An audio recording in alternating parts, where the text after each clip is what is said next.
મારું નામ નિર્મળભાઈ સામતભાઈ, ગામ બાળપર ગામનો ખેડૂત છું. હવે 200 મણ મગફળી ટેકાના ભાવે ગયા વર્ષ લીધી હતી.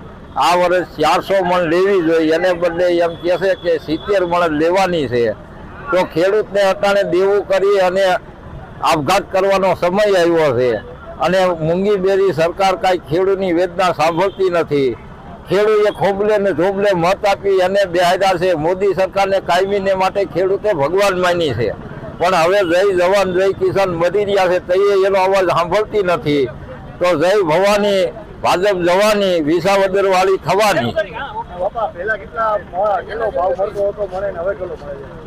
પેલા ભાવ તો અત્યારે 1000 મણ ભાવ બજારમાં ભાવ છે, 800 થી 1000 મણ ભાવ છે યાર્ડમાં.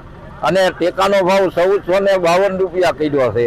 તો ટેકાના ભાવે 70 મણ લિયત ખેડૂતને કેમ પરવડે? મારે જમીન છે બાળપરમાં 200 વીઘા, એમાંથી 70 મણ ટેકામાં લિયત બીજી વેચવાની ક્યાં?